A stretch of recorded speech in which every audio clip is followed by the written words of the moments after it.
Welcome to our conference presentation. Thanks for being here and thanks for spending some time exploring some ideas about how we can rethink teacher preparation and look at some new perspectives. My name is Kevin Zach. I'm the chair of the education department at Northland College in Ashland, Wisconsin. And I work primarily with undergraduate students that want to become teachers. They come to our campus and we get them school experiences and prepare them to become future educators. Hello, welcome. Glad to have you here. My name is Sue Masterson, and I'm the director of the Assessment-Based Licensure for Educators, or ABLE program. And my program is based on the INTASC standards and relies on assessment of candidates against those particular standards. The candidate develops a portfolio that demonstrates their proficiency, and one of the foundational pieces that are required for candidates in the program is that they're coming into the program with a minimum of 3 years of teaching experience. So we're trying to build on that experience base as they move through the assessments. Hi, I'm Craig Kissock. I've been involved in the world of teacher education, having sent students to over 75 countries to do their student teaching, and been in the last decade providing licensure for teachers in schools in 38 countries. So we are part of a global profession, and I think we need to be implementing strategies when we talk about the future of teacher education. And looking back at my own career and thinking of how we keep doing what we started in the 1950s as a way to present education and preparation for teachers is by students collect a series of course credits from a variety of courses they take that are variable across institutions. And they add to that a recommendation from a student teaching placement, and that becomes the basis on which a licensure is granted to be a professional educator. I think there are better ways to do that that will also help us as a profession be responsible for and taking care of the teacher shortage, where anywhere from 10 to 30% of the teachers in schools are not qualified.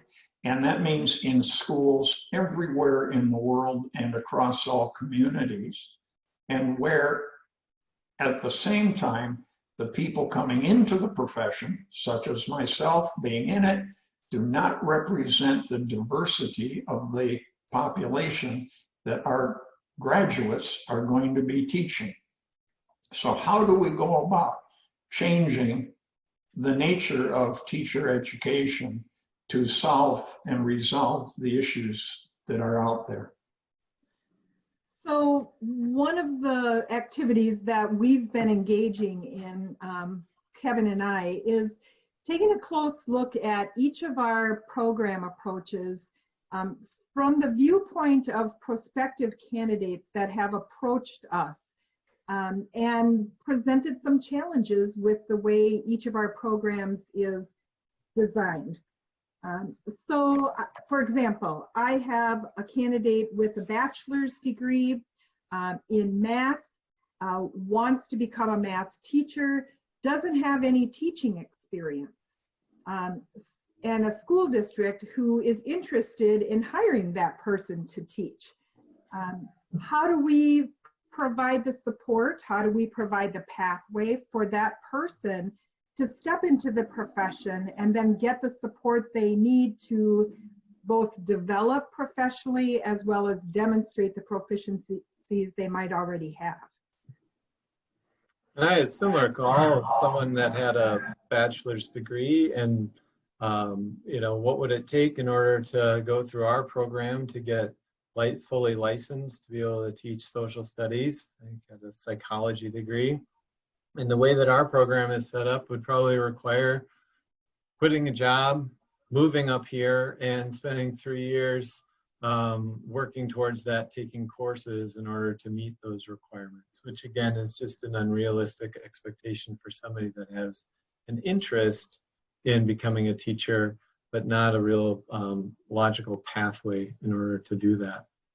I also have students that, the approach are more non-traditional students that maybe have kids and families that would like to become teachers, and then for them to give up that amount of time and or have to be able to quit jobs or otherwise in order to become a teacher. It's just not a realistic approach to helping them achieve that goal.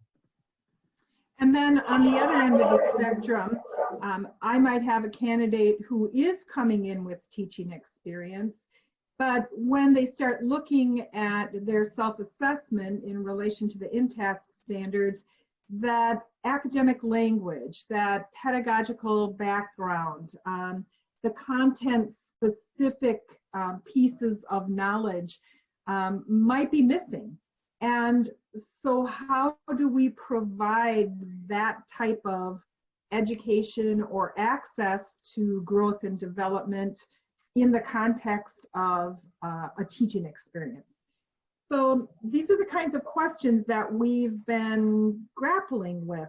And we also have looked at non-traditional students, international students, and we're saying, is there a way to bridge the gap between typically structured by course 4-week or 4-year university types of programs and an alternative route pathway such as the ABLE program that's designed to be an assessment of proficiencies as the candidate brings them in?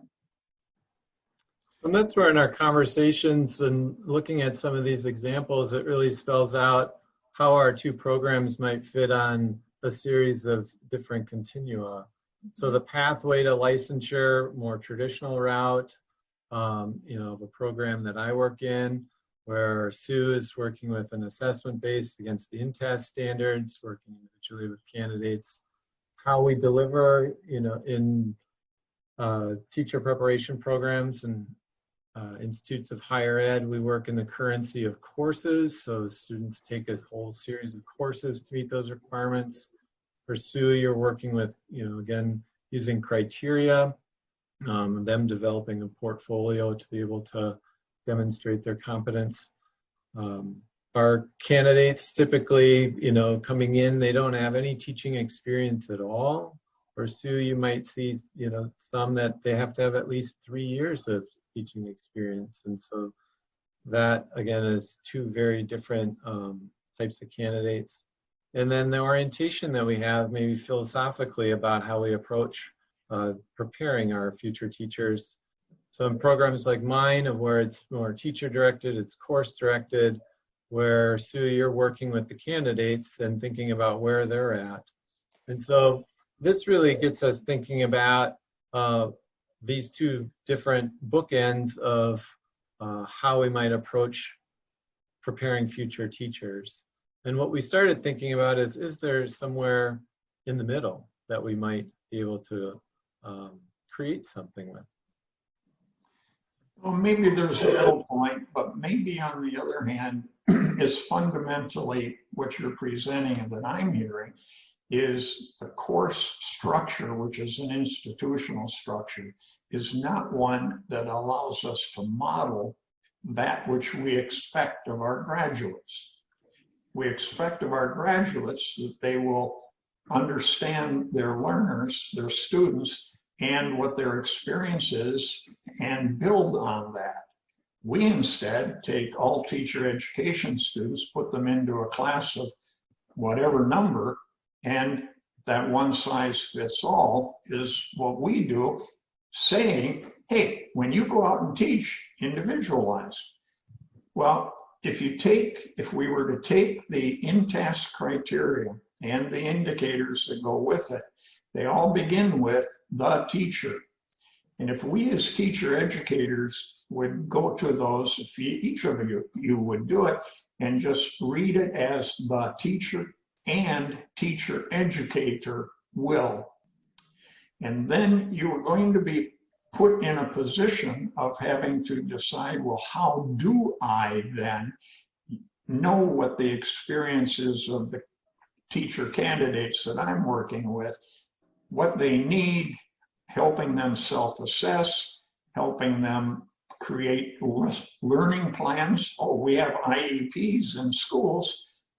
Well, we have professional development plans in teacher education. So we can personalize the professional development of pre-service teachers and do it effectively under the model of the National Board certification process. Why aren't we taking that process and applying it to the pre-service educator, understanding that the basic and pretty much universal around the world criterion for being a teacher is that you have a bachelor's of first degree? So really, Kevin and Craig, we're not proposing something that hasn't been done before, but we're pulling out elements of approaches that might be integrated into a new model for teacher education, and building in some of the elements that we've addressed, but maybe even others, like getting candidates who are either already employed and working in schools, or placing them in schools similar to an apprenticeship type model. Maybe looking at how we develop a cadre of resource people who can serve as on-site coaches and mentors, whether that's on-site virtually or on-site in real time. And how would you develop that cadre of resource people? It gets me thinking about, from a traditional higher ed teacher prep program perspective, of how do I differentiate and make the experience more personalized and custom, using and capitalizing on the prior knowledge and experiences that my students have, and trying to create some sort of a custom pathway, again, towards common set of standards. So how do we individualize and differentiate our traditional programs? And so this conversation has kind of gotten me thinking about how are there ways that we might approach that. And so we're at a point where we're generating these kinds of questions, and we'd like you to engage with us.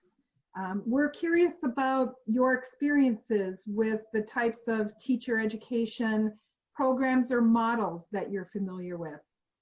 We're interested in knowing what questions you might have, or what ideas you might have been thinking about, or that may have been sparked by our conversation. And so we invite you to engage with us post-session, and we'd love to carry on that ongoing dialogue with you, and together potentially reconceptualize a new approach or a different perspective for how we go about bringing in and developing people who want to be a part of our teaching profession. Please join us. Thanks for being with us today.